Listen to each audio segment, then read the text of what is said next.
All right, boys. I was tired, but now I'm kind of got a little pep. Got a little pep all of a sudden after hearing my theme music. It's a Loco Pigskin preview. We were talking before the show. We're like, do we have anything non-football to really talk about? Not really. As we talked about all week, it's dead week, so to speak. It was, we were supposed to be kind of starting the playoffs this week, and everything got pushed back a week. So it's kind of a ghost town as far as other stuff goes. But we're still in the thick of the high school football season and really getting into the thickest part of the schedule. Big region games on tap tonight. Although the Skeeza schedule is weird this week. It's a lot of non-region games, with the exception of a couple. There's some non-region games in there, so that's a little unusual at this time of year. It's like that last weekend of college football before rivalry week. Yeah, where like Alabama plays Charleston Southern and stuff like that.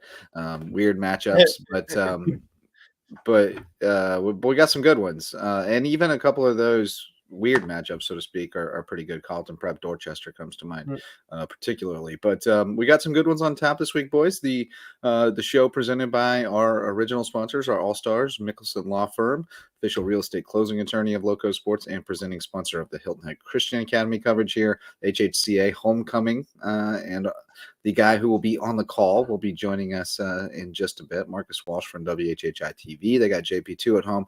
Mickelson Law Firm, been with us since the start, jumped on board back in 2017 when we got off the ground, and they saw what we were trying to do and wanted to be a part of it, and they've continued to be our biggest supporter. So we appreciate our all-star sponsor, Mickelson Law Firm, and hope you will call on them for all your legal needs. Boys, where first of all, where are y'all going tomorrow? I haven't talked to you about that. Do we have a who's going? Where are you going, West? Into the Shark Tank. That's the you going to the Shark Tank? Yeah, May River Beaufort. It's a very, very important one for both teams, especially. I mean, it feels like a must-win game for the Eagles, and for May River, you'd love to see a bounce back from what happened last week against Hilton Head. And a lot of region implications. I think it could be a tightly contested game. Beaufort has shown some iffy signs on offense. Can they find a way to, put together a more consistent performance with Samari Bonds if he's active at the helm? And Bonds has shown that he's still he can still sling it, and he's really grown as a pocket passer, but he's always been first and foremost a rushing quarterback who can make plays with his legs. And I'm excited to see how May River does and how they respond after kind of taking one in the chin against Hilton Head High. So a lot on the line in this region match. I'm sure we'll get into that one a little bit more as we go in the night, but that appears to be where I'll be headed tomorrow. All right, where are you going? If I'm up to the task, if I'm feeling good enough tomorrow night, I will be heading out to Hilton Head Christian Academy for homecoming night. All right, and be there alongside with Marcus Walsh, Daniel Court, and the WHHI crew who are going to be there to film that game.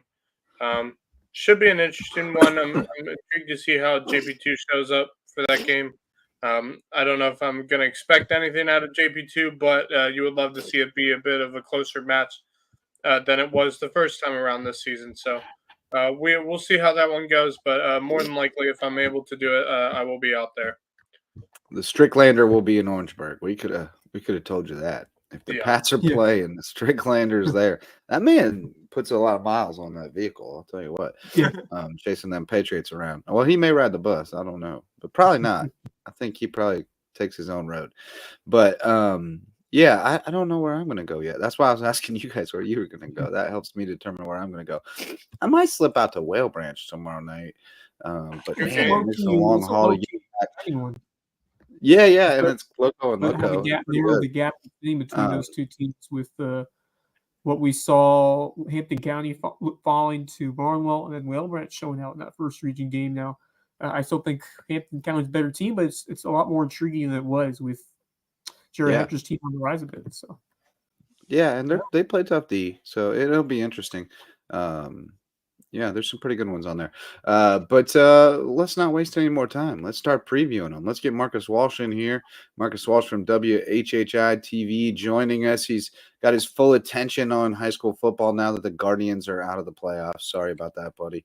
Yeah, So, no problem. It was a tough one, but you do what you do. Let's go Dodgers. it was a heck of a run. It was a heck of a Oh, run. it's a great I run. didn't And, a and lot more than I expected congratulations out to of him this Stephen year. Vogt, American League Manager of the Year. Yep. Bunch of other awards that the Guardians are going to win this season with players, performances, and whatnot. Yeah, And great year, no doubt. yeah, good year. Should be a good series.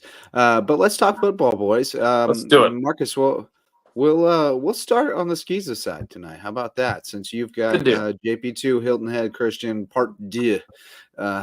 This will not, unlike the Joker movie, this will not be a musical. This will be a football game. Right. But I like you, Max. I'm not sure what to expect as far as JP2's side of things. They came out and played so well against Hilton and Prep, and weren't able to sustain it last week against Thomas Hayward, and didn't have a lot of success in this matchup the first time around. Although, as I recall, they were moving the ball decently first series, and then coughed it up, and Hilton and Christian went down and scored, and it got out of hand by halftime. So I would expect that HHCA will roll in this one. They seem to be playing pretty well right now coming into it. I don't see any reason why the outcome would be reversed from the last time, but you never do know. But I'll take Hilton and Christian. I think Reed McCollum is obviously a force. They got a weapon in Ian Kelly too, who can flip the field on you and can make a long field goal. Running game leaves a lot to be desired for Hilton and Christian. And their receivers aren't as dominant as they have been, but they have good possession guys, and they got a couple guys who can run by you. So I expect HHCA to roll in this one. I know, Marcus, you won't pick this one, but eager to hear your insight on it. I certainly have insight and plenty of it. In talking to both coaches this week, they emphasized the same thing. Obviously, we know that JP2 has been able to move the ball in chunks and do some things offensively in terms of getting the ball down the field. But I saw it against Battery Creek on the WHHI game of the week, the first one we had, and I saw it against THA last week. JP2 has not been able to finish drives, and they could have had a couple more touchdowns with some of those long drives they had against THA last week. They need to finish drives in order to be successful, whether they win or lose. And the same can be said for HHCA. They need to finish as well. And it's homecoming night for them, which is a big deal. They had a huge win on the road last week, but the last time they were at home, they got utterly dominated. So that's what they have to do. They're at their home field. It's homecoming night. It's a big rivalry game. You throw the records out the window and you just see what the guys can offer. I've been one of the guys that has been on the side of JP2 all year, despite the results. That they have the talent, especially on the defensive side of the ball, but they also have talent on the offensive side of the ball. They need to finish drives though, and try to extend plays, extend drives, use as much clock as they can to keep that defense of HHCA on the field. If they do that, they can compete, but we'll see what happens. Obviously, again, huge game for HHCA, and with the fact that it's a home game and homecoming, they'll be ready. This Cage is going to be hopefully is a rocking. good one. Cage is going to be rocking. Everybody's No doubt. To your point about finishing drives, they have 21 turnovers in 8 games, and they didn't have any in the Hilton Head Prep game. So that means they have 21 turnovers in their 7 losses. Yeah. So they're averaging 3 a game in each loss, and that'll do it. I will. Characteristic. Sure. I'm going to say this. I think that Pinewood game, just kind of showed us that Pinewood team is on another level compared to Hilton Head Christian. For sure. That team is just the one thing I think different. Well, there are a couple things. First off, they're a more experienced team than Hilton Head Christian. I mean, this is let's remind everyone, this is a younger Hilton Head Christian Academy team than we've seen the last couple seasons. much younger team. Pinewood is that team that Christian Academy was last season, a much more experienced team who had a full-fledged, all-around offense and a solid defense, and they were good in the trenches. They had a great offensive line. That's kind of what Christian Academy was last year. It's different for Christian Academy this year. It's a younger team, a team that I'm sure Peduzzi and Smith have enjoyed coaching because really, if you look at last year's team, they didn't really need to, coach all that much with this team because they knew what they were doing. This is a much different team. I still think Christian Academy is probably one of the top 3 teams in the 3A division right now. I don't think anyone's – the problem with that is I don't think anyone's stopping Pinewood Prep. Wilson Hall couldn't do it. Christian Academy couldn't do it. I don't know if there are any other teams who'd be able to stop that Pinewood Prep team within the division. But when it comes to this game, I think Christian Academy's – they showed us earlier this season that they scored 21 points in the first quarter against JP2 at JP2. So I don't expect anything different in this game. I think JP2 is not going to be there. They weren't there last week against Thomas Hayward. I don't think they're going to show it again this week. I think really that win against Hillnet Prep was, a lucky one for them because they just had a bigger, stronger and faster offense than Hillnet Prep's defense was. And I think that's the only reason they won that game because, if Prep was able to match them in terms of physicality and just pure physical strength and talent, I think JP2 could have lost. We all thought that at one point. We thought Prep was going to, sure, find a way to beat JP2. We all thought that, because we were wrong. JP2 we offense. were very, yeah, we were very wrong. But we don't trust this JP2 offense because outside of that game, they really haven't shown up for football games, and I don't expect them to do that. I don't expect had them they to turned do it that over here. 3 times in that game. It would have been a different, a little different picture. Here's the other thing. Here's the other thing. Take 3 off the board and maybe put 3 on the board the other way. And the other thing is, it's for me, it's I don't trust their offense. And on top of things, that Prep game is going to be the last game they win this season because not only do they have Christian Academy this week, they have Pinewood Prep next week. So their season's likely, at this point over.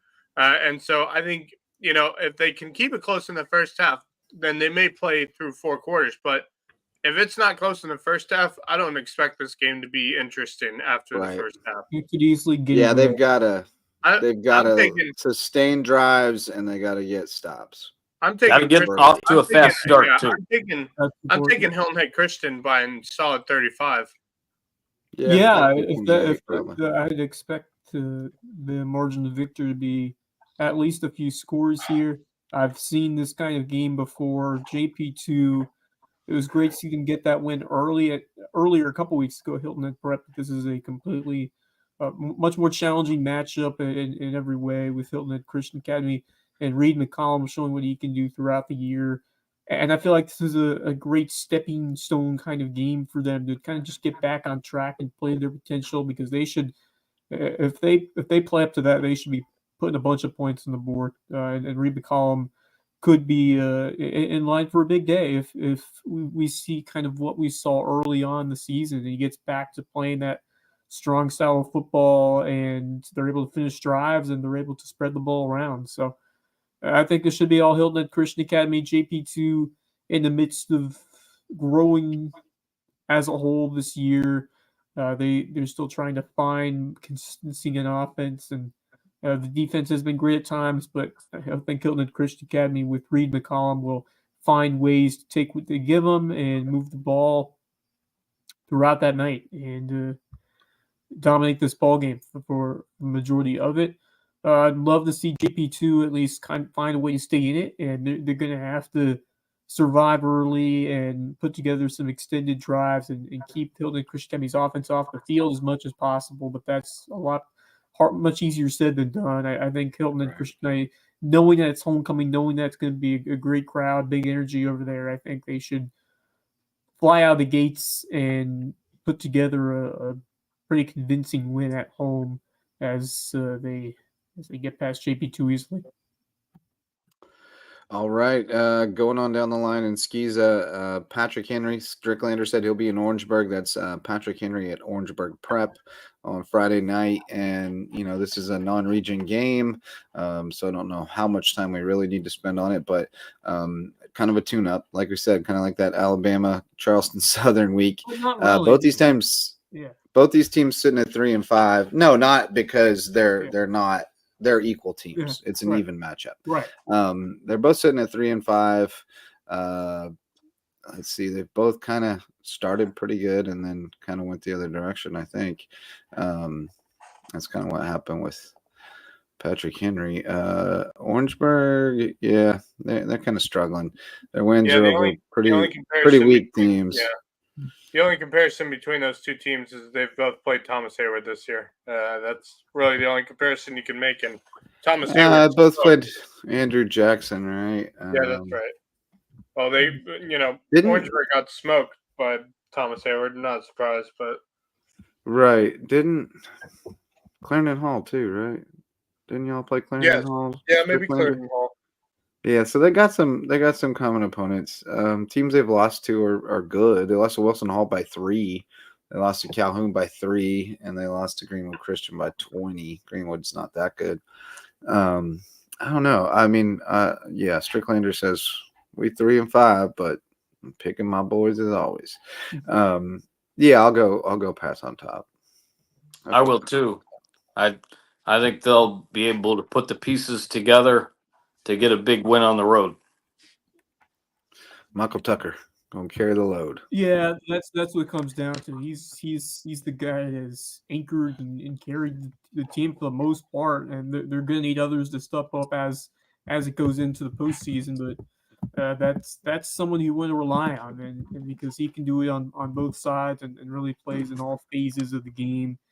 And he's that guy who can continue to lift them up in many different ways. But they need to find some more contributors. They've been inconsistent offensively recently, and it's going to have to change if they want to play deep into November and compete for a back-to-back state championship. So a lot of work to be done. This will be an interesting test for the Patrick Henry Patriots against Orangeburg Prep, who never an easy team to play, especially when you have to go out there on the road. It's a tough place to play. I'll go Patrick Henry in a close one. I think they get it to by 27-20 points. Yeah, I'll sounds say about right. Yeah. Yep. Yeah, I'll take Patrick Henry in this game. I think they're gonna be able to make. I know they can make playoffs, but I'm still wondering what they could do other than run the football. Because if you don't have a good running game, then 30 years. That's interesting. 30 years. 94. If you don't have the running game going for, Patrick Henry, that becomes a real problem because without that running game, that offense doesn't work. It's part of why I think they're sitting at 3-5 right now. But I will say this: if they can get that running game going, and maybe find a way to open up, the passing game that they have, which isn't a lot, but it's a bit of a passing game that they got there. If they can get that running game going, open up the passing, then I think they'll be okay. I do think they beat Orangeburg Prep, although a 6'5", 210-pound receiver is absolutely insane to think about for a weapon on Orangeburg Prep team. I'm going Patrick Henry. I think they win by I'd say 2 touchdowns. Sounds good. We're all on the Pats. How about I'm going to guess we're all on the Thomas Hayward Rebels as well. They're at home against Carolina Academy. Going blind here. I don't know what Carolina's doing this year. The Carolina Academy. The Bobcats. I remember they made it to a state championship game against Hilton. They did. Christian not too long ago. Yes, they did. They're not bad. They're 4-3. Yep. But I don't think they got what it takes to hang with I- Thomas Hayward. I'll take the Rebels big in this one. I'm going to take the Rebels too. We always talk about Tony O'Banner and what he can do. And remember, guys, I saw THA last week against JP2, and THA's got some other players besides Josh Tony Gibson. O'Banner. For sure. Holy Oh, yeah, cow. They've got some guys that can run the football. I mean, they remind me a little bit of some of the other teams that I've seen a lot more of this year. I think primarily of Hilton Head because of the way, not the same style of running, of course, but the way that Hilton Head has a bunch of guys that can run the football. And it really impressed me to see what THA was able to do against JP2 last week. And I mean, Tony's the leader of that offense, and he actually was running the football a lot more last week too with the other quarterback in. Yeah, bogus playing quarterback. I Tony think THA is going to get it done, and they're going to roll. I say at least by 4 touchdowns. Tony had 14 carries last week for 230 yards. And Colton Young, so they didn't even have their Colton normal Young, number 2, I was really Donovan impressed with that young Robinson, man. or Nicholas Robinson. Nicholas Robinson didn't play, but Colton Young had 14 carries for 182. He was a baller. And then Josh Gibson had a pick and had a punt return touchdown. Couple of them, I think. Punt return touchdown. Yeah, he had a punt he was return touchdown. everywhere defensively. He's and in special teams. Yeah, I agree. I agree with Marcus. I agree with Marcus. I think this is a Carolina Academy team that lost to Dylan Christian before Dylan Christian got injured, obviously. But they lost They to that did beat Dylan Calhoun team last week, which was a good win. Yeah, good win against Calhoun. But they've lost against Dylan Christian 34-6. Lost to a really good Dorchester Academy, a very solid Williamsburg Academy team as well. So their losses aren't bad losses. They're not bad. Good teams. I mean, that Dylan Christian team, when they played them, had a full team. You know, they weren't as injured as they are right now, especially when they were playing Hilton Head Prep. But yeah, I still think Thomas Hayward gets this one done with ease. I don't see Carolina Academy being able to go toe to toe with them for four quarters. So I think Thomas Hayward wins this one. I think they win this one big time. I'd say 4 touchdowns. Yeah. So. The Rebels, Thomas Hayward Rebels, by a bunch in this one. It's a mismatch for sure. Hayward has really gotten the offense going. Don't think Carolina Academy has the guys up front to match up or at some of the other levels defensively as well. So Thomas Hayward taking care of business as they get ready for the big one next week. Happy for the Academy. Yes, it's going to be a great one. Real big one. All right, so we're all on the Rebels, powering through the Skeeza here. Carleton Prep at Dorchester Academy. This might be the Skeeza game of the week. I like this one. Carleton Prep on the upswing for sure. They got Walker Bryan back. Things are starting to click. Cale Owens is really coming into his own at quarterback. But you got Dorchester, who is arguably the favorite in 1A right now, and just on the basis of being undefeated. So at Dorchester, I do have a lot of belief in Dorchester. I do think they're a solid team. I don't think they're better than Thomas Hayward, and I'm not positive that they're better than Carleton Prep, but we're going to find out tomorrow night. I think I'll take Dorchester in a close one at home, but I would not be shocked at all if Carleton Prep goes out and wins this game. I'm going to take Carleton Prep on the road. I think, especially with Bryant starting to get things rolling and the guys coming back, I like Carleton Prep to get it done close on the road, real close. Maybe a field goal game in a good environment against Dorchester. I'm going to take CP. They do got a guy who can kick a field goal. Yeah, Nettles can make I think one. it really comes down to the fact that they're a tough team to play on the road. There were a few weeks ago where I was doubting Carleton Prep, but they've turned the course. They've turned the ship back in the right direction as they get ready to look at what could be another deep playoff run. And they're always a tough team to play this time of year.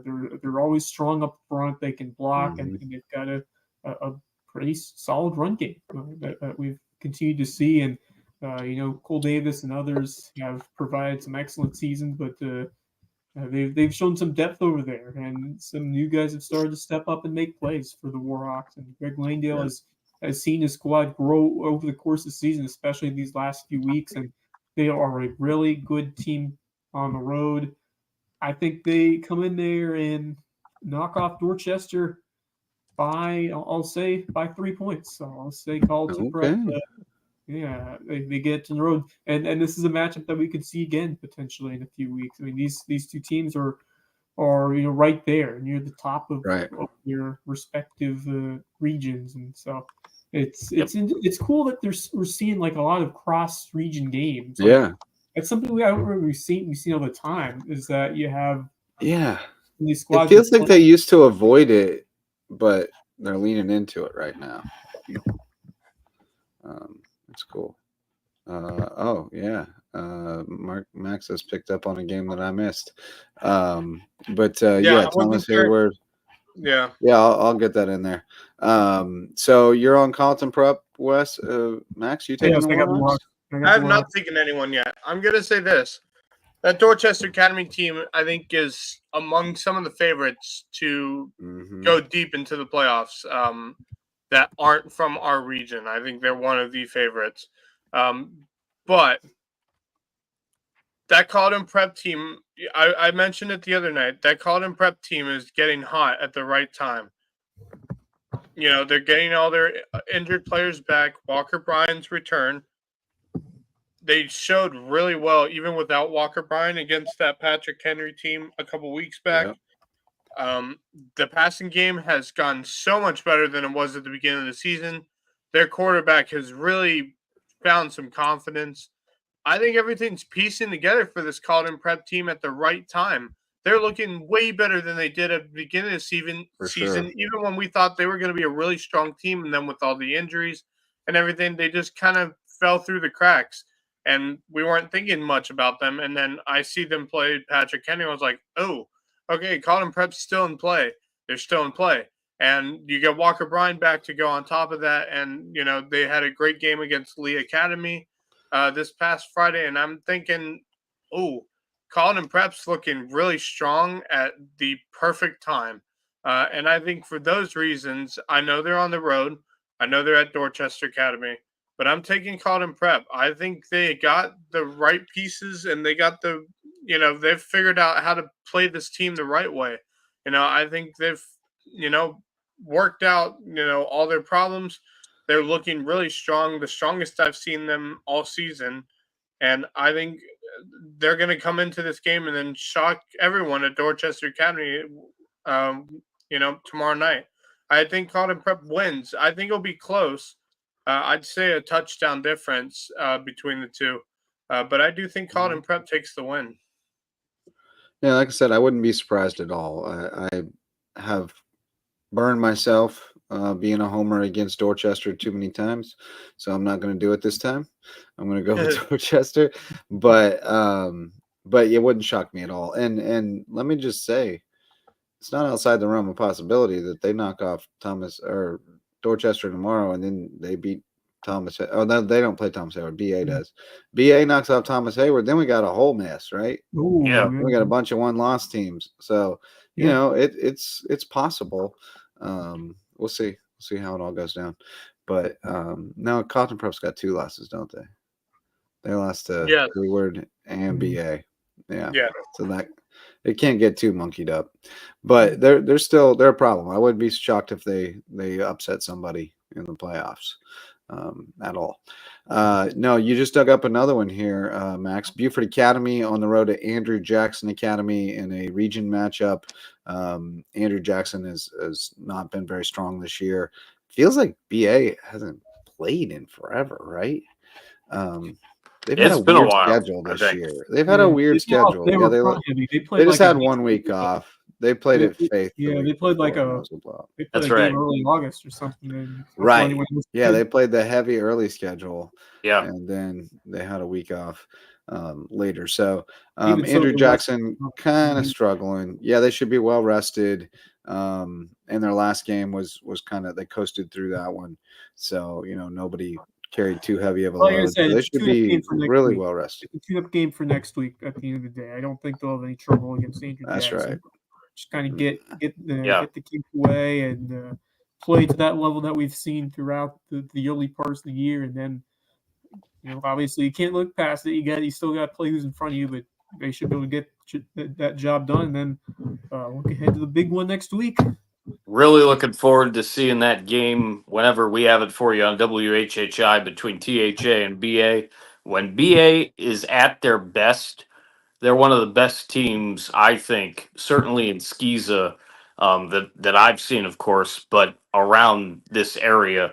I mean, they're just like a well-oiled machine when everything's clicking, in my opinion.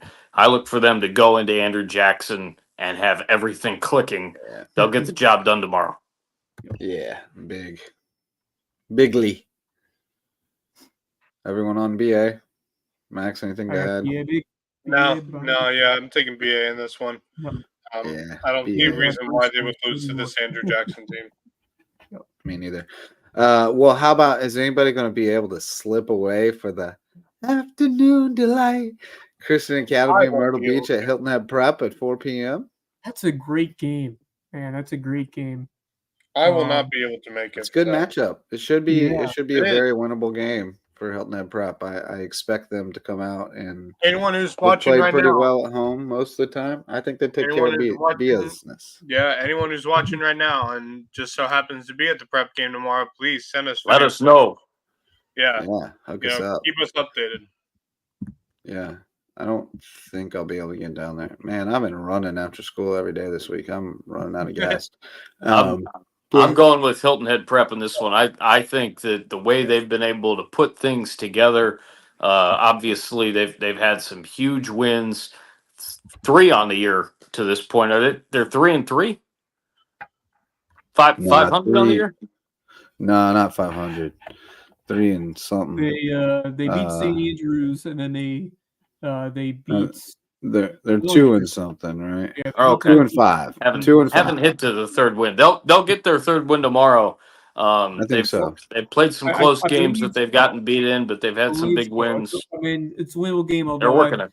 They definitely laid an egg against GP2, so you're going to see. Yeah, and that's another reason why they'll come out ready to go. Yeah, they played pretty well last week against St. John's. Lost 35-27. Yes, they did. Yeah. But, I mean, Dylan beat this Christian Academy team by 40 last week. They're just not very good.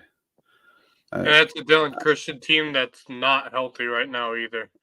So I expect Hilton Head Prep to roll over Christian Academy in Myrtle Beach. I don't see a way they lose this game. I mean, this is by far the most winnable game. I wouldn't go that far.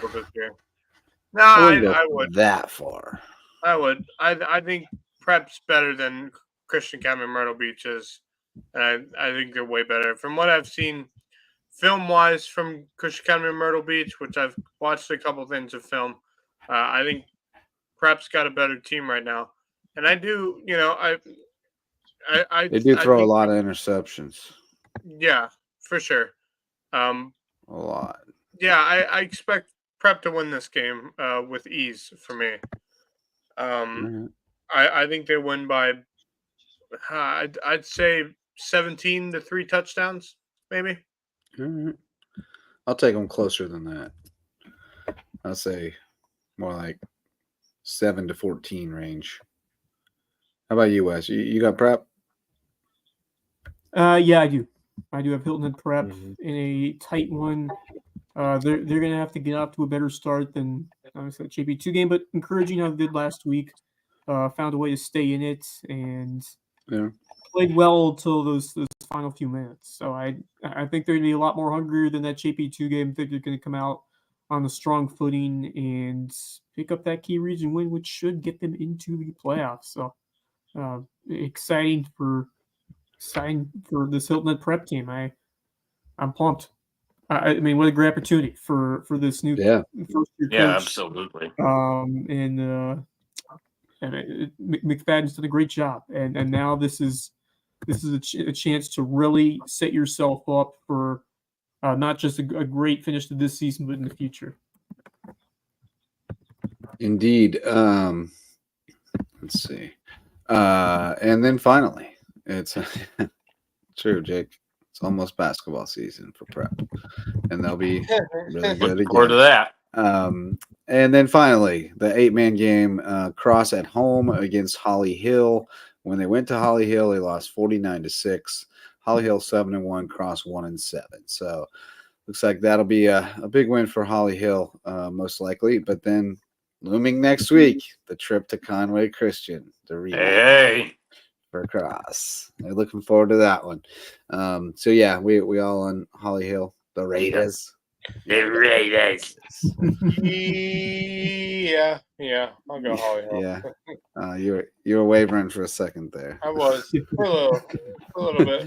All right. Well, that's all our. I will say Cross has been playing better as of late. They've had closer games this time around than the first round of games with these teams. So that's true. Who knows? Maybe they could beat Holly Hill. I don't expect it, but you never know. It is football after all. Absolutely. Things have happened. That's why they play the games. That's all the Skiza games. So let's shout out our MVP sponsors. We got our apparel partner, Base Hit Life, with their baseball and softball themed apparel, plus all kinds of other cool stuff. You can check out the website at basehitlife.com. Get your cool t-shirts, hats, hoodies, and live your best base hit life at basehitlife.com. Got Homegrown Home Inspections, official home inspectors of LowcoSports, best in the Lowco. If you're buying a new home, you got to have a home inspection. If you're building a new home, you got to have a phased inspection. They'll check on it every step of the way and make sure it's built right with Homegrown Home Inspections. Hospice Care, the Low Country, is taking care of folks at the end of life and helping their loved ones get through it with free grief counseling, palliative care, hospice care, and much more at Hospice Care, the Low Country, where it's not about dying, it's about living. And if you want to find out more about the Low Country and the communities you live in and how you can be a more involved citizen, you can get involved with the Bluffton Ambassadors and the Island Ambassadors programs through the USCB Center for Low Country Tourism Education. We appreciate their partnership, and we've done some cool stuff together. So, all right, fellas, let's keep it moving along here. We got the big games now, the big boys, the bigger teams, the Skiza, the high school league games. I'm going to go bottom up. I'm going bottom up this time. I'm going backwards. Ridgeland's got the week off. So the Canes are the only ones holding the banner for 1A around here this week. And they are at Branchville, which is having a surprisingly good year. It's been a program that hasn't had a lot of success, but they're having a great year. They're like 7-1, right there in the top 10. They've played an atrocious schedule, so it's a little bit of fool's gold, but I still think they're playing pretty good ball, and our guys are kind of beaten down right now mentally. So I don't expect us to go get the win on the road. I'd love to see it, but I don't expect it. But wait for next week. Allendale coming to the Ville for homecoming. We're gonna get one, but I don't think it's this week. I think Branchville's got a pretty solid squad.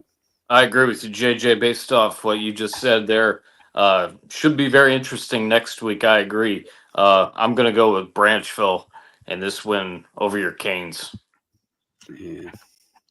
Yeah, I agree. I'm sorry. I'll take Branchville over Hardyville. I think. Yeah, like you said, Branchville's having a surprisingly good season this year, and it's good to see from Branchville. You'd like to see that of them. They've had some rough years, so for them to have a good season like this, it's exciting to watch for Branchville fans, and I think they continue their winning against Hardyville. I do think Hardyville could beat Allendale. I do see that happening 100%, but I don't think they're going to be winning on Friday night. I'll take Branchville. I think they win by 3+ touchdowns, probably. All right.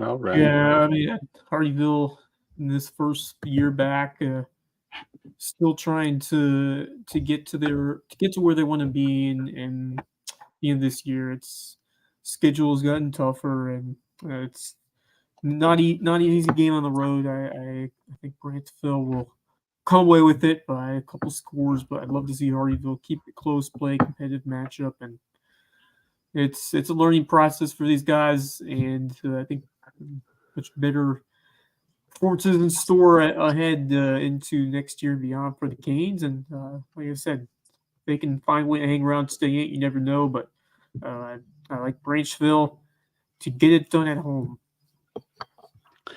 The historian Stricklander says Branchville having their most football success since the 1940s when they won those six-man state championships. You know, those six-man state championships that we're always talking about that Branchville won back in the 40s.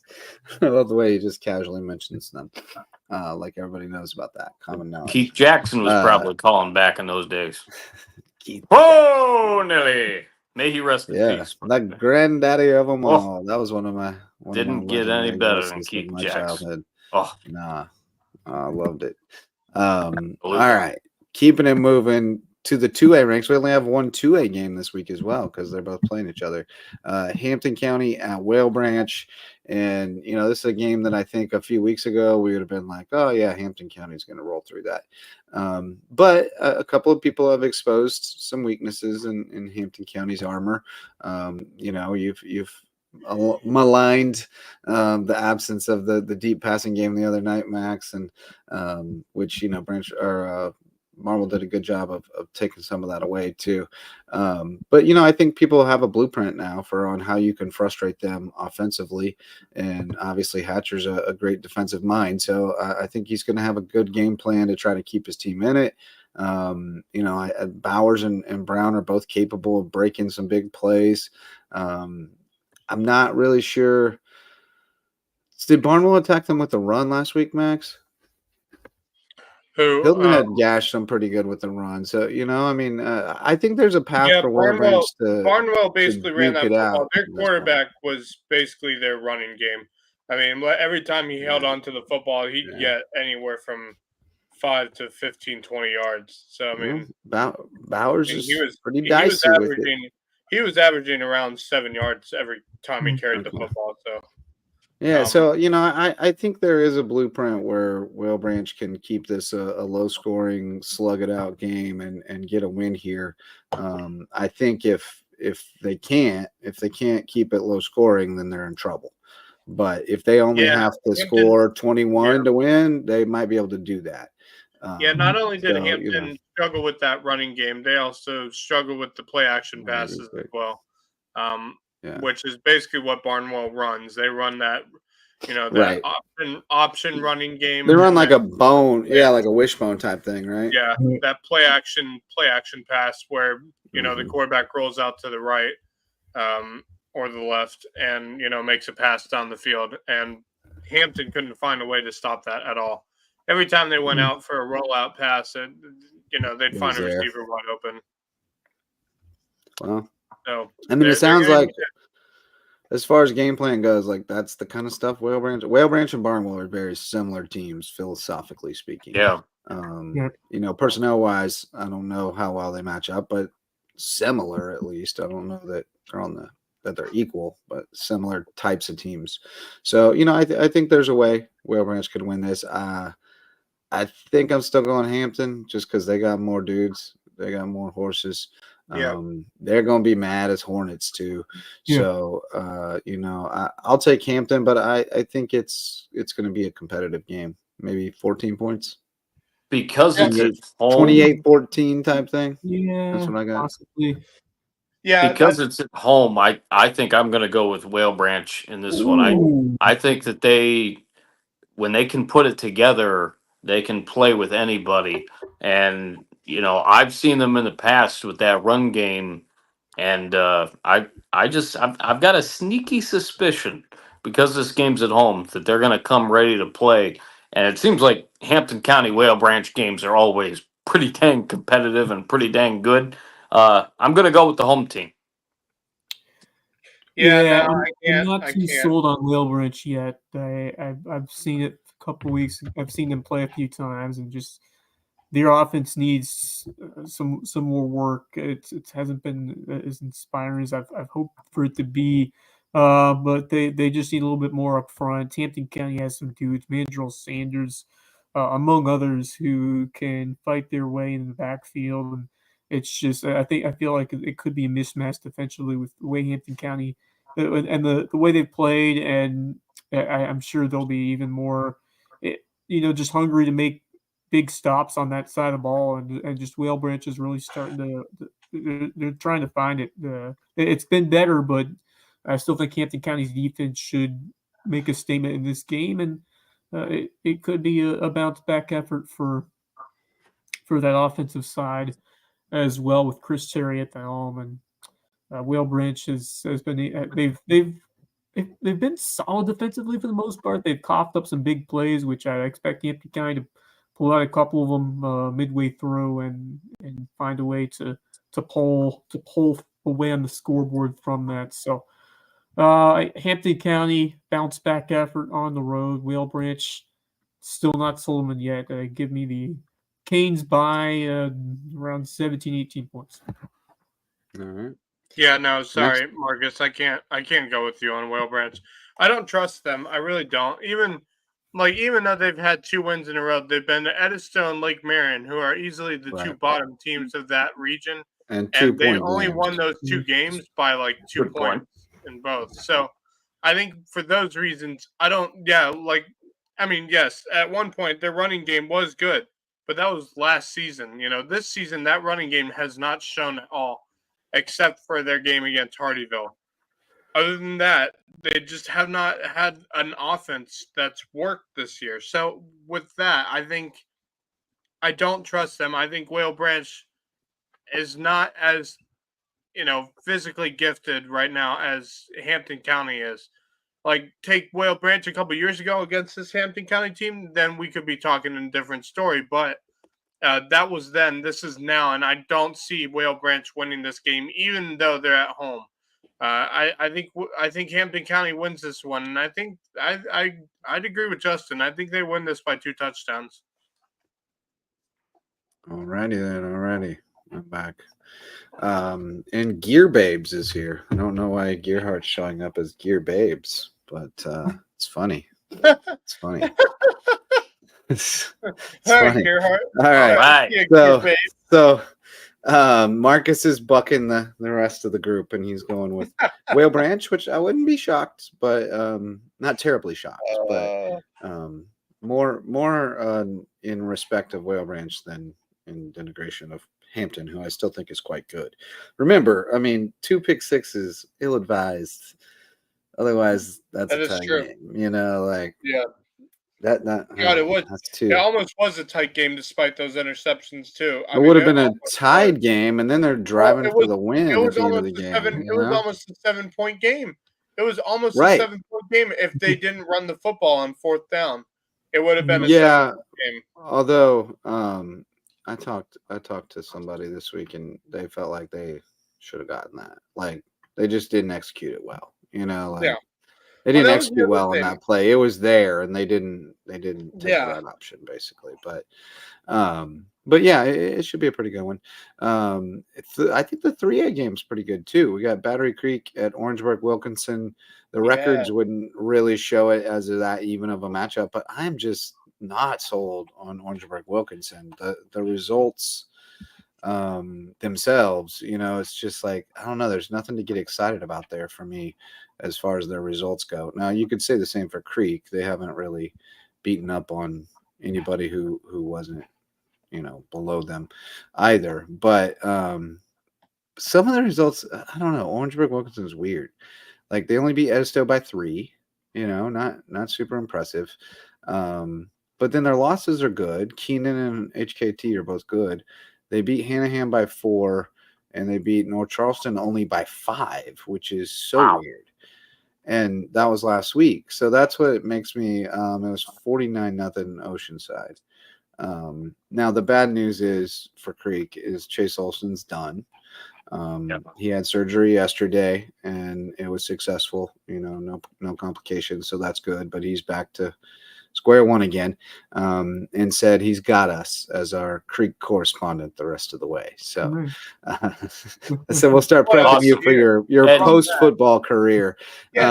So I'll say this real quick. I think quick. I'm going O-Dub, but man, if Chase was healthy, I think I'd go the other way, really. I'll What say we this say? real quick before I make my pick. He was on with you guys after the game that I had. Yeah. It was it the Buford game that he went on with you guys? Because I had them back to JP2 back. It game. was the JP2 game. Yeah. And he really He's showed phenomenal, out, right? and he was very impressive. He's great.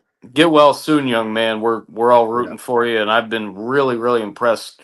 Certainly, the last 2 years calling your games with what you've been able to deliver both on and off the field. You're very impressive. Keep it up, young man, and keep that head up. With that being said, I still think that Battery Creek has some athletes around that can make some things happen. I'm going to take Sure. Creek on the road against Orangeburg Wilkinson to get the win and win this one for Chase. This one's for Chase All Olson. I'm right. picking BC. All right. I like it. I like this narrative that Marcus is weaving tonight. It'll be a fun story tomorrow if it all comes true. I think without Chase, yeah, you still got Derek Smalls, but I think without Chase, it's going to be much more difficult, especially if you make playoffs. Yeah. I think Orangeburg Wilkinson's very confusing team for me. I mean, you mentioned it, Justin. Some tough losses against good teams, but then you got wins against teams that you should have beaten or destroyed. Yeah, I should say, including North Charleston. The fact you only beat North Charleston by 5 makes me wonder what's. I don't understand. I will say their more puzzling results have been on the road. And, and so their stronger results have been at home. So there may be something to that. They're 6-2, right? Yeah. Yeah, I mean the only 2 losses were to Hunter Kennard Tyler. Yeah. And those some of their wins are right. It's more just that the schedule is weak, and then the North Charleston score is the one that you're like, whoa. I think for those reasons, I know Chase is done, but I think for that score against North Charleston, for that reason, transitive property. I'm gonna go Battery Creek.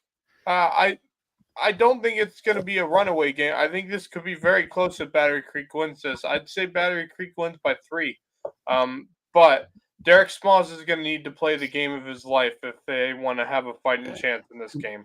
Yeah, he's going to need to. He can do it for sure. And the defense is going to have to ball out. Without Chase, he's going to need to ball out. Yeah, but they're building something special. I think Creek is this year. Sure. And I mean, this would be a program-defining win if they get it on the road at Orangeburg Wilkinson. And I think you see if you look at the transit property, 48-17 over North Charleston. That's a statement victory. I mean, I know it's a North Charleston team, but hey, like I said, Orangeburg. Which Orangeburg Wilkinson are you going to get in this game? That's the question.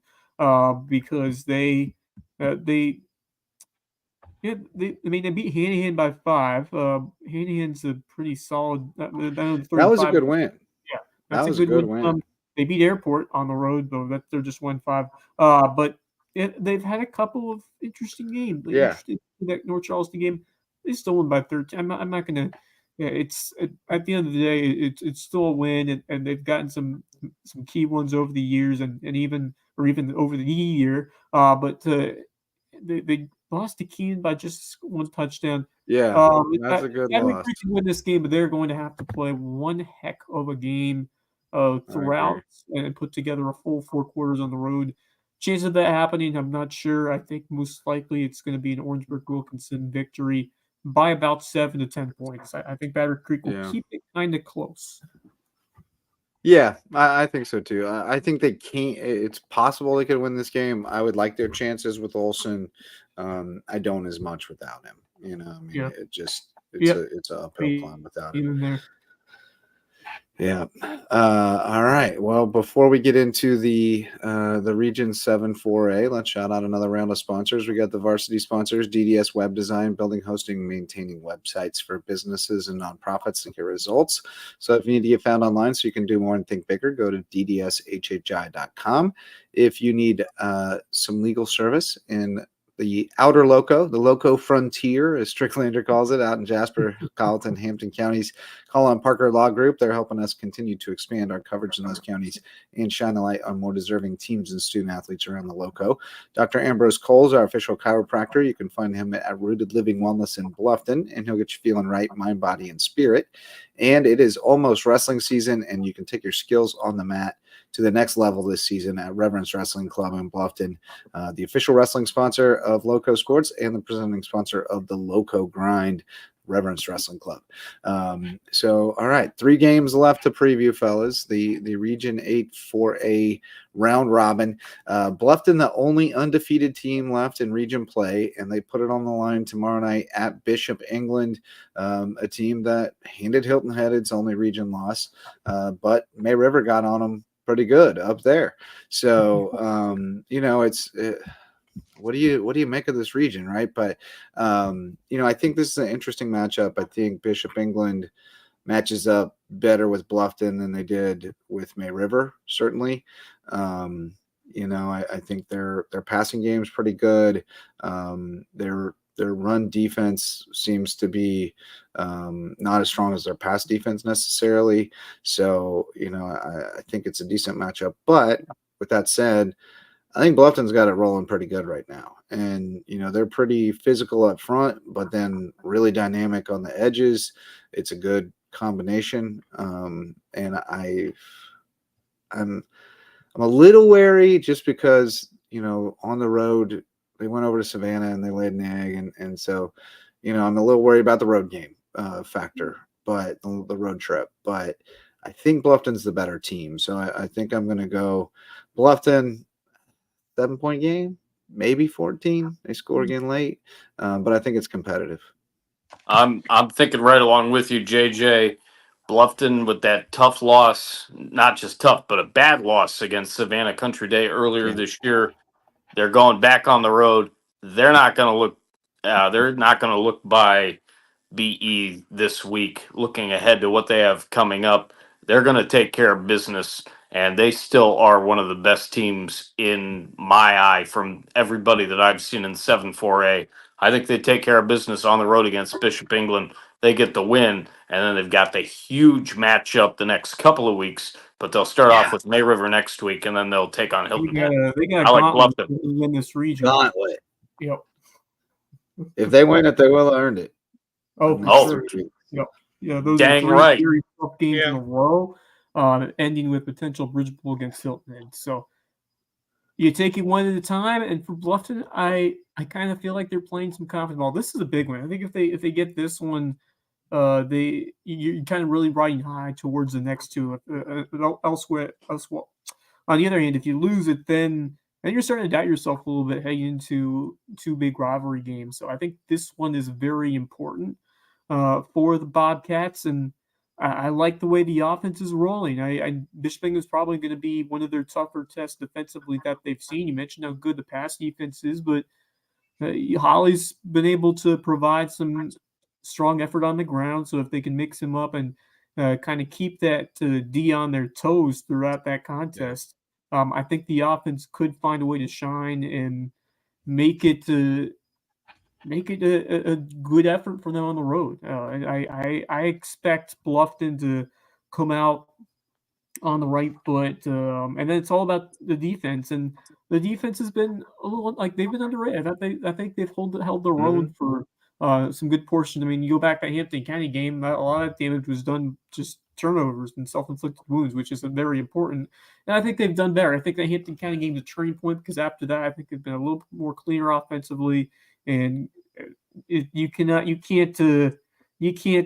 teach the gifted athleticism that we've seen from Carnell Warren. He has been the big difference maker for the Bobcats, but you can't discount Nate Ulmer and what he's done.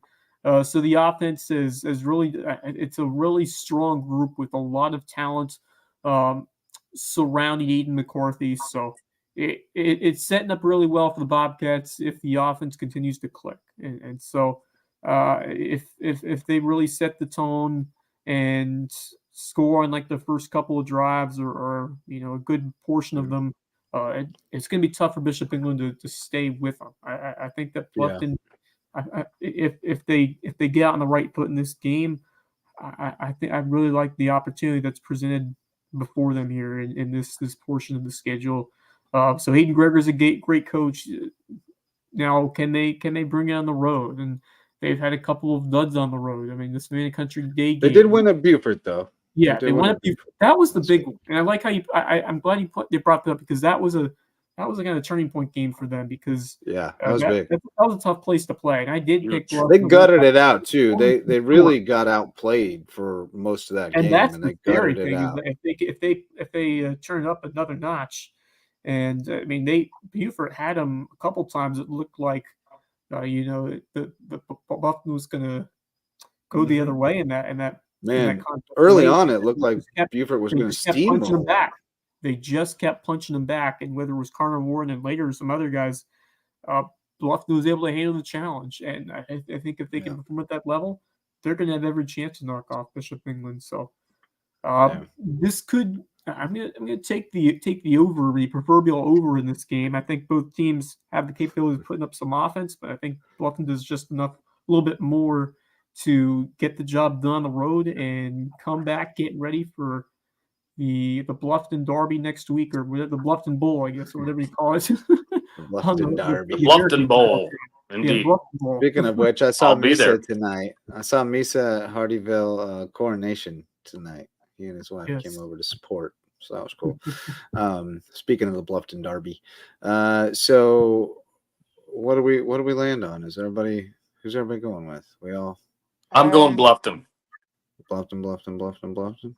Yeah, I'll go Bluffton. I think Bishop England's been good at home this year, and they've shown that, especially against that Hilton Head team. I think regardless of that, I still think Bluffton's a stronger team. I think really since that first half against Hampton County, ever since then, they've been on the right track. They've played good football from that second half of that Hampton County game up to now. So I think for those reasons, I like them to continue their winning ways, and I think they'll remain undefeated in region play, win this game against Bishop England. Yeah, I'd take it as a 14-point game. I'm going to take the over on Cordell Hawley rushing yards, whatever that is. Whatever they set it at, I'm taking the over. And Aiden McCarthy rushing attempts, whatever that is. Ooh, that's very good, too. I'll take both those overs. I think that if they're going to be successful, then, they can't throw 5 picks like Hilton Head did against Bishop England. So they got to take care of the ball. With that in the back of my mind, my game plan would be, hey, if it ain't there, tuck it and run, because they don't defend the run that well. I'd pound Holly inside. I'd get McCarthy, booting outside and stuff, get things loosened up for the passing game. So, I expect them to do some damage on the ground, and then early on, and then that'll loosen things up, and they'll be able to hit some stuff in the passing game. But I'll take Bluffton pretty healthy, I think. 14, maybe even 21 before it's all said and done. So I like them in this one. I think it's a good matchup for them. Now, I don't think May River is a great matchup for them. So, or Hilton Head for that matter. So both of those are going to be really interesting games. Jake says Bishop England's pass offense is great. Just don't know how much they'll be able to do on that secondary and back court. Yeah, I agree. I think Bluffton's back end is pretty tough. I think they're more susceptible against the run than the pass. Although Hampton got them a little with the pass as well. So, but Hampton just had it all clicking that night, man. They were on all cylinders that night. That was special. All right, on to the next one. Not as much drama here, probably, but last year it did not go the way we thought it would. Colleton County at Hilton Head. That, of course, was in Walterboro when the Cougars knocked off the Seahawks. This is a different Seahawks team for sure. We've seen some impressive play from them, but this does kind of feel like a trap game, right? I mean, they've got big ones coming the next 2 weeks, and this one is one that you kind of check off as a game you should win. So I think it's a little bit dangerous for Hilton Head, but I think also the fact that they lost to them last year will help BJ fend off any of that. Like, hey, y'all remember last year, right? And they all will. So, I think Hilton Head takes care of business this week. I think it's the best Hilton Head team I've seen in a long time, if ever, since I've been here. I completely agree. Tim Singleton had some pretty good teams. I think it's got to be the best one BJ's had, doesn't it? Overall, I think it does. At least the best one since the 15 team. The Puna yeah, No, that team was really gone. good. That was Singleton, Morrow. Oh yeah, Singleton, Hamilton. Yep. Yeah, I missed that. I missed that group, so right. I always forget about them. But yeah, they had multiple D1 receivers on the same offense. Is crazy work. Yeah, that was probably the best squad before this one. I remember. Yeah. This team is, and it's really been relied on the defense. And I think that's kind of what has fueled it a bit. But you're seeing that strong ground game too. We do typically be a factor, but Zarnecki has stepped up, and some others as well. And the blocking is coming along, and it's been a really hard-nosed group to play against. And just give all the credit to what BJ Payne has done, and even losing a key guy in Connor Wendell, the defense has continued to put in the work. So I'm thoroughly impressed by what this team has become, and props to Renaziski. It hasn't been easy, but he can't way to bounce back after turning over a couple times against Bishop England, and you get the win and you play a nice game against the Sharks. Now, can you make it 2 weeks in a row? Now, I expect them to get it done against Colleton County. Homecoming should be a fun night at the Nest. I believe so. I think they'll win by a couple scores. I completely agree, Wes. And you take a look at some of the other guys that Hilton Head has had that have been huge in contributing. And again, I'll see Hilton Head coming up over the next couple of weeks as well. You've got Bigger on defense, who's made some big plays, and then Walters, who actually got into the game last week for a little bit and was able to do some things on the ground. Yeah. But I agree with you guys. This Hilton Head team is arguably the best that I've seen since I've been covering football since 2013. If not the best, certainly one of them. Those teams back around 2015 were pretty daggone good too. I think Hilton Head, having lost this game against Colleton County last year and having seen Colleton County in person against May River a few weeks ago, they've got some pieces as well. But Hilton Head's going to get this done. BJ definitely going back to last year, having lost the game. They're going to get it done on homecoming night tomorrow, and then we'll see what happens down the line. As again, in just a couple of weeks, I'll see them against Bluffton in Bridge Bowl Part 3. Take 3. That's right. Yeah. I'm going to take Hilton Head in this one. I don't see any reason that they should lose this one against Colleton County. I think they win this one pretty easily for me. So I'll take them by 21. Yeah, I think 3 or 4 touchdowns probably. Wes, you are picking the Seahawks, correct? Oh yeah, I just mentioned that. Yep. I thought you said it, but I don't know. Yeah. I space out. I space out sometimes.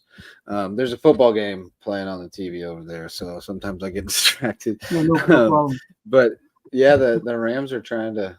Got the Rams and Vikings. Yeah, Rams are up 21-20 and driving with throwing signs of life. Al Michaels and company. And Cup back. Yeah, right. and Yep, Herbie. Yeah, that man travels a bunch with the Thursday games and then game day, and then especially when game day is in a different game than what he's calling. Like he's got to go from that game over to game day, which this week he must not like being at home. Yeah, I guess not. Game day. Where is game day this week? I'm trying to think off the top of my head. It's not at the game. It's at the Indiana-Washington game. Oh, right. Washington and Indiana. First time ever that game day is going to be at Indiana. So Lee Corso is going to have a field day with that. It's going to be awesome. And then he goes to LSU, Texas A&M to call that with Fowler and Holly Rowe on a Saturday night. Living his best life. Yeah. All right, one game left, boys. It's the biggest one. It's the game of the week for as far as I'm concerned. Yeah. Buford Yeah. at May River. Again, the record wise, you would look at it and go, "Oh, May River's got this one." I don't think it's that simple. I think that matchup wise, Buford is one of the more difficult matchups for May River just because of their size and physicality up front. Now they have not executed very well this season. They just haven't been able to close out games. They got up 14-0 last week against The Bishop injury England, bug still has hurt them all year, too. and just let it slide away. Yeah, they've been killed by injuries. Samari doesn't look to be completely healthy. So they're still pretty hamstrung. But I do think the matchup wise, they match up fairly well against May River. And I think that until May River proves that they can do something in the pass game, people are just going to sell out and try to shut it down.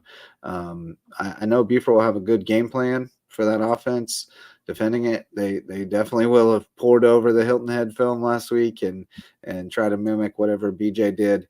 But I don't know. I just much like you with Whale Branch, Max. Like my confidence has just waned in Buford. I kept waiting for them to turn it around, and it just hasn't happened. And so I don't think I'm gonna rely on them again. I think I'll take the Sharks in this one by 2 touchdowns, but I think it's going to be a fight. I think it'll be. I would be surprised if Buford turns it on in this game. I wouldn't either.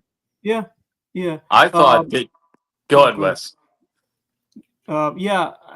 Like I said, it's evenly matched. So many of these games are in this region. You just never know what to expect. But looking at this May River team, and even though they took the loss last week against Hilton, and I thought they didn't look too bad. They just couldn't cash in when they were close to the end zone. Couple of unfortunate giveaways, and the offense just could give credit to Hilton's defense. Buford has a good D. They still got some guys, and May River's going to have to show a bit more. So it's not a guarantee at all. Not at all. Not at all. The Sharks are going to have to, get a little bit more potentially from Macy and kind of mix the play calling, and just you got to take care of the football, and they know that, and that's going to be the emphasis. That's going to be the emphasis. They're going to just have to produce better and on the offensive side of the ball, and hope the defense can make a few stops. And I guess it comes down to more confident about May River's offense versus Buford's offense right now. Even though I like the way Bonds has been playing throughout his career, I just the skill they haven't had that guy really break out in terms of that back and that receiver, and they just haven't been clicking right now. I don't have the confidence they're going to go out there on the road and provide enough offense to take down the Sharks in the team, especially with how May River's been playing on defense. I think the Sharks will find a way to get the offense going a little bit more, and then clamp down defensively in this matchup. So I'll take the May River Sharks at home over Buford. It's a big game for the Eagles. They're gonna have to show up, or they might be in some trouble in this region. Yeah, they gotta win one of these last two against either May River or Hilton Head to get into the playoffs. And to have a chance to get into the playoffs, to be in the 4 spot. Right. I really thought that you were going to take Buford, JJ, with the way you were talking about him. And I mean, kudos to that coaching staff. Kudos to Samari for going out there. Clearly, for much of the year, he has not been healthy, but he continues to battle to get out there as much as he can. The young man that's been stepping up, a couple of them, but especially the young man Caleb Stevens, or Stephen, excuse me, was tremendous in the Battery Creek game that I had of theirs this year, and they've got the pieces to do it. Can they put it together against May River tomorrow night to get a win? I don't think so. May River, I was obviously really high on. I still am, to have a chance to win this region and compete deep into the playoffs. And they didn't quite have enough pieces. I mean, kudos to Tanner Macy doing everything that he could to try to get his team to win the game. Even though the passing game is not great, the running game is. And you know that May River is not happy about what happened last week. It's a home game. It's a big game against a big rival. Welcome back to the same region as Hilton Head, Bluffton, and May River, Beaufort. And you've had a great year just with trying to compete and do some things despite the injuries and whatnot. But I like May River by about 14 to 17 points. I think that Beaufort will be able to compete in the first half, but in the second half into the fourth quarter, May River is going to run away with it, and they'll win by, again, 2 touchdowns to 2 touchdowns and a field goal. All right. Yeah, I'm kind of like you, Justin. I've lost faith in Beaufort. I was really hoping they'd turn it around this year, and it just never happened. And it's unfortunate for your first season. Well, it hasn't happened. It still could. I think it's a bit late for it to turn around, unfortunately. But I think Most likely. I think they're going to give a fight to May River, and May River's going to have to be able to handle that fight because they didn't handle it very well against Hilton Head this past week when Hilton Head gave them a fight. Hilton Head gave them a fight and then some, and the problem was May River didn't respond to it. I'm intrigued to see how May River responds because you should know by now Beaufort's going to give you a fight no matter who's injured, who's not playing, who is playing. They're giving you a fight regardless. This is a big physical Beaufort team.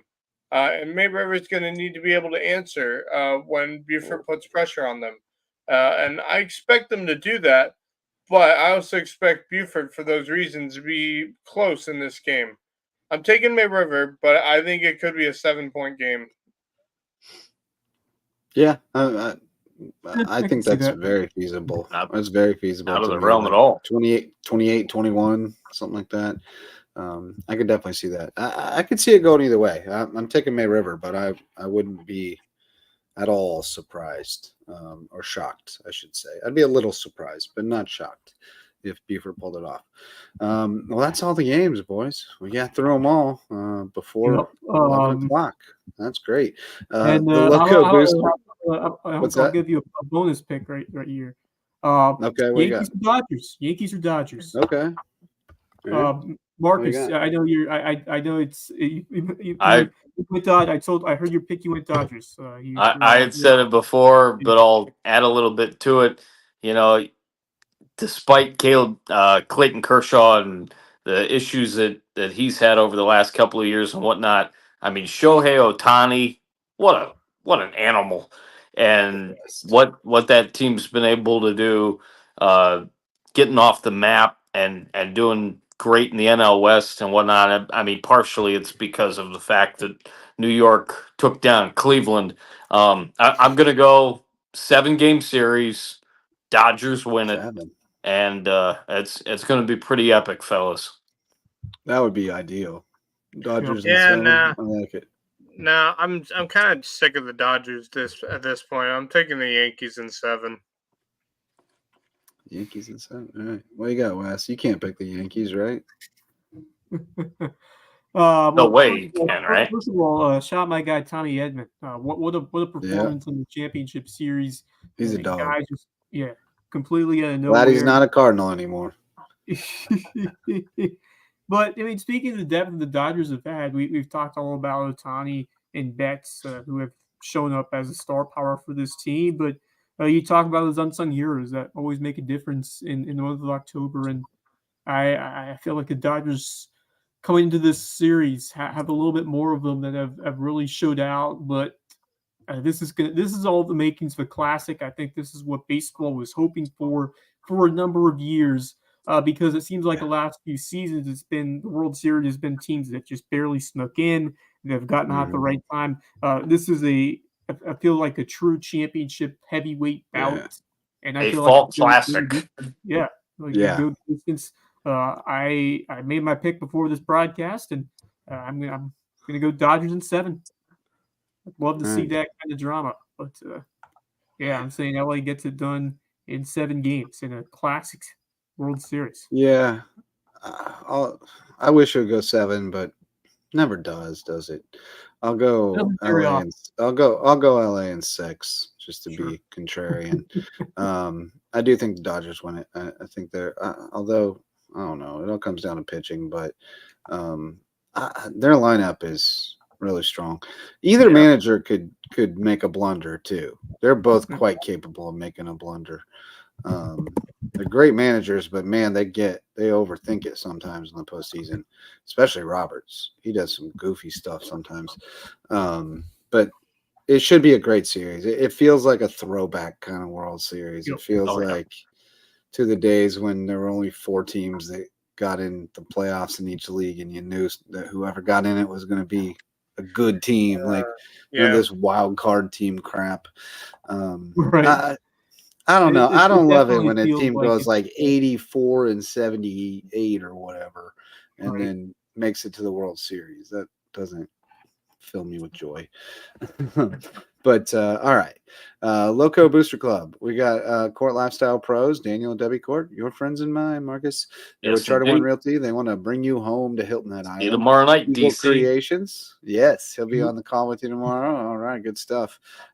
Eagle Creations, our friends Bill and Mandy Arnold have promotional Great items on folks. custom apparel, all kinds of other cool stuff out on Argent Boulevard. Go see them, see what they can do for you. Jay's Barbershop in downtown Ridgeland. Go see Jay and his guys to get a haircut or to just listen to some insightful conversation in the barbershop. You never know what you'll hear over there. It's NBA season, so you'll get a lot of that right now. And if one time there, he'll be talking about the Cowboys unless you don't want to talk about the Cowboys. And then everybody else will be talking about the Cowboys. They better hope they can hang with San Francisco on Sunday night. Ooh. Yeah, I kind of like them in that game. San Francisco's I'm not sure that I do. Now. San Fran's pretty banged up right now, especially the receiving core. But and the running backs. Gosh. You got gross, dirty floors. Call on Barefoot Floor Care of the Low Country. They'll get them so clean your feet will thank you. If you need a belly full of seafood or a cocktail while looking at the sunset on Hilton Head Island, Hudson's Seafood House on the Docks is the place to be, and they're the presenting sponsor of Under the Bus. And Hurricane Sports Cafe is the place to be in Hampton. If you're hungry or thirsty, go get something to eat or drink at Hurricane. Say hi to them from Team Lowco. That's our Loco Booster Club. Parting thoughts. I know Max has a couple already queued up in the queue here. Wes, Marcus, you got anything? I don't have anything, but I do want to check on my guy Max. How you feeling, buddy? Yeah, you Max just have your wisdom teeth taken out. Yeah, wisdom teeth taken out. So if he said anything stupid tonight, that's why. I tell you what, I don't miss those right days. Whew. Yeah, I am a I little remember loopy. a few years ago. I remember right now. So. Yep. So yeah, I was there a few years ago. It was on this podcast, and I wasn't even up for doing it. So good on you for sticking up to it and joining us, because I was I'm going to bed good. after this. Wes, you got anything to part with? Man, I haven't given too much thought into it tonight, worries. but I will go. I had something I was on my mind, and I'm trying to think what it was, but I'm pumped to see this weekend, going into this week of go. How about the volleyball? Because that starts next week, and that was a ton of fun. That match, like I said, that match on Tuesday, that Tuesday night match was incredible, and it's been cool to see the rise of some of these other teams like May River and Bluffton, who have done a great job to make themselves contenders in this region after it's been either James Allen, Lisa Beckham won it last year, but it seems like the gap is narrow. But I'm excited for Thursday. We should have brackets out fairly soon, although the upper seat hasn't finished, so it might take a little while for that to be situated. But it's a dead time. It's a dead period, unfortunately. But high school league made the right decision with what they decided to do. You had to give those programs from up in the upper state the time to finish off their schedules. It's got to be a crazy time, especially for those football teams who've had to pack so many games in, and so that's definitely been a struggle for those teams, but maybe they'll be a bit more ready because they've been playing so many games, but they'll definitely have some more fatigue as well. But yeah, it's been a little bit quieter these last few days and weeks, but I'm ready for things to get going again. And Max, just great to have you aboard tonight. And yeah, I'll turn it over to you. I'm not gonna lie. I honestly wasn't sure I was gonna make it tonight, but then when I realized I was gonna be able to speak for at least an hour plus, I thought, yeah, why not? Save my chops and get ready for tonight. But yeah, it's always great to be on here with you guys. And I have a few things to share with you guys. Yeah, you do. I'm gonna start with the NBA starting off the other night, and there's an arena that opened up in LA, and it's a $2 billion arena. Yeah, it's amazing. $2 billion, 1,160 toilets, which is more than the NBA average. 1,160? Yeah. That's a lot of toilets. There's one toilet for every 15 seats in this arena, which is crazy to think about. That's crazy. Concession stands basically have the same menu, and they have contactless checkout. Now, if you don't know what that is, basically, what you do is you walk in, grab your stuff, and walk out, and it will it will pay to your card. Somehow it knows what your card is. I don't understand it. I mean, me and my dad did this when we were at the Mercedes-Benz Stadium last fall to watch the Falcons play the Houston Texans, and they had one of these places too. And we just walked in, grabbed what we want, and walked out, and it automatically paid onto our card, like our credit or debit card, which was crazy to think about, and it's nuts. So they have those. They also have that student section. I don't know if you guys have saw. They call it the wall. And what it is 51 rows of uninterrupted seating with no suites, no tiers. Here's the crazy part. Fans who sit there aren't allowed to cheer for the other team or wear opponent apparel. And season tickets are $32 a game. They have a huge screen in the inside. A 360-degree scoreboard, which is unlike anything the NBA has ever seen in an arena before. The scoreboard is the size of an acre. So think about that. It is basically the size of my house and the property my house sits on. By the way, guess how much parking is at that arena?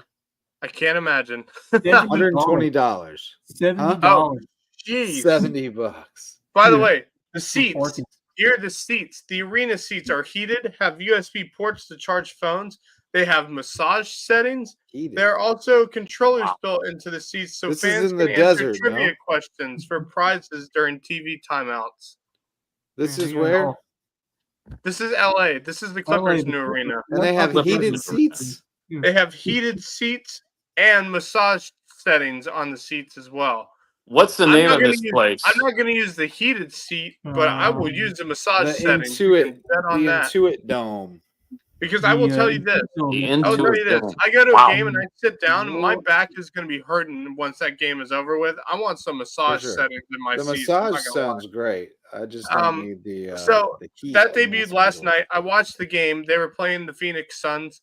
Good game, actually. Went into overtime. So what a great first game. Unfortunately, the Clippers lost. But Steve Ballmer paid this with his money. He didn't ask for money from the county, from the city of Los Angeles. He paid it with his own money. I mean, this dude's worth billions of dollars, and he used $2 billion of his own money, which is one of the coolest things you could ask for. That dude, if you want a kid as an owner, Steve Ballmer is that kid. I don't know if you guys have ever watched him in press conferences. He's one of the funniest people I've ever seen as a major sports owner. So I love Steve Ballmer. I love the arena. From the pictures that I've seen, I would love to go out there and watch a game because I think that's one of the coolest looking arenas I've ever seen. So it's just great there to. was that, and then Yeah, there go was ahead. that, and then my college uniform of the week. Ah, yeah.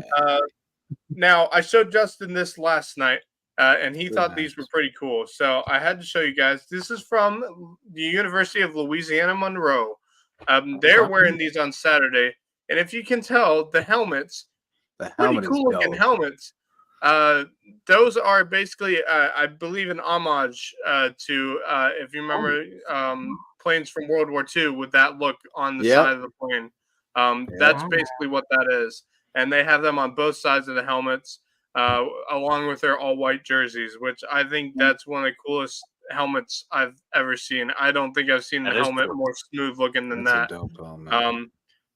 So let me know in the comments what you guys think of that uniform, because I genuinely looked at it and I thought it's a pretty cool looking helmet. Drip or drop, as Gear Babe said, and he says drip. He likes the all white. I agree. I think it's cool. clean. I like that helmet. But that It's helmet's really cool. It's real clean. I like the ketchup and mustard. You know, I'm a Chiefs fan, and my high school was red and gold, so I like that combo. I like it on the all white. I think it's a really clean look. Drip as well. Yes. I like it Yeah. too. Yes, I'm dripping. You're dripping. Looks dripping. good. They drippy. They drippy today. Unk. All right. Have we got anything else, boys, or is that a show? I think it's a show. That might be the show. Stafford and the Rams are going to get the dub. They just sacked Darnold for a safety. Oh man, Vikings 30-20 after that hot ball game. start.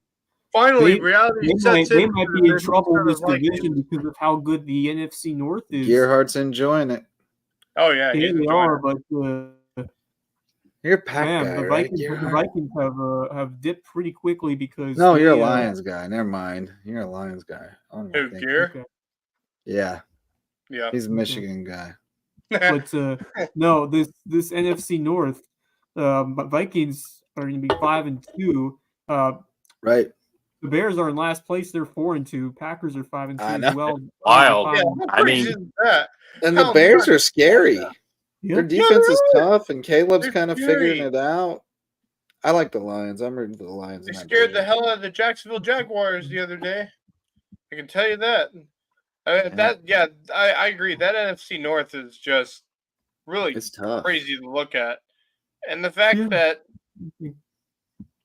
there will be a team, if they continue playing like this, there may be a team who doesn't make it in potentially, which would be interesting. Face mask. here's something face that mask on that safety. I was kind of thinking of that I didn't bring to the table, but since you guys brought it up, I will.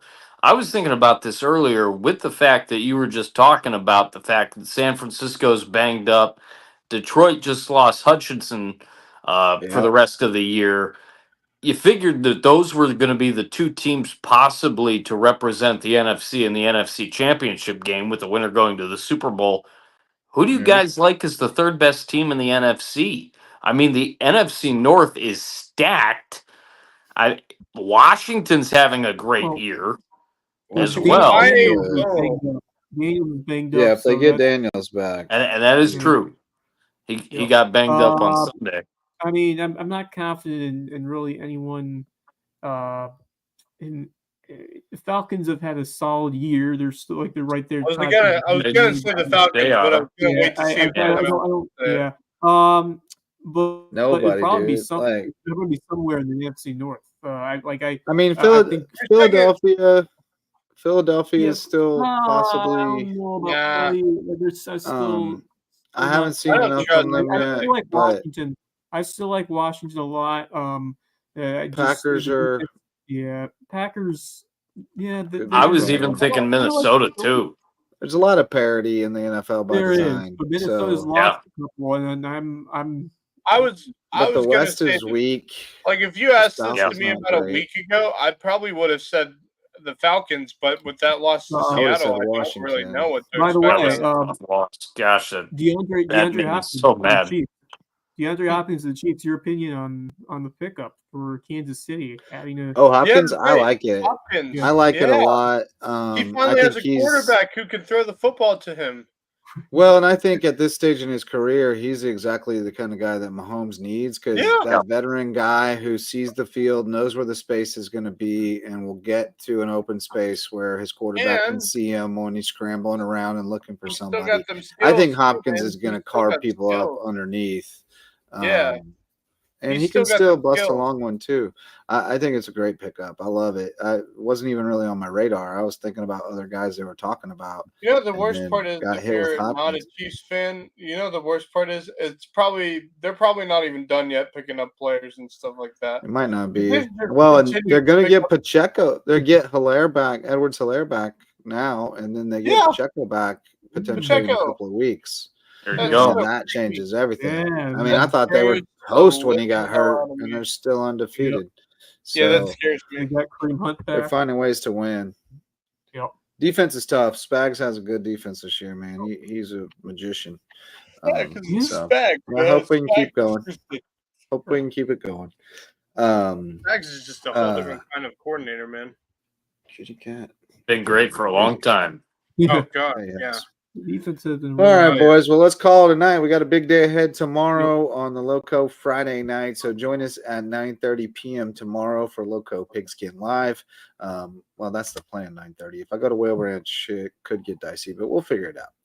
We will figure it out, and we'll see you here on the Loco Media Network. Get you posted on everything that's happening on the Loco Friday night. We'll let you know all the scores, highlights, stats, maybe even round up a couple people for interviews after the game. So be sure to join us then. Thanks so much to everyone involved tonight. Thank you, Marcus, for joining us for the regular Thursday night Got it. spot. We appreciate it.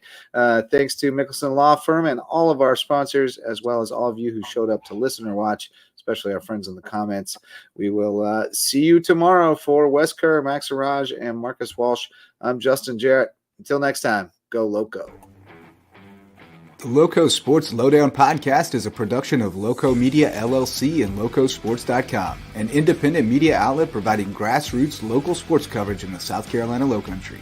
We are sustained by community support from sponsors and patrons like you. Get in the game with a monthly pledge of $1 or more at patreon.com/LowcoSports to keep us going and growing. Go Loco!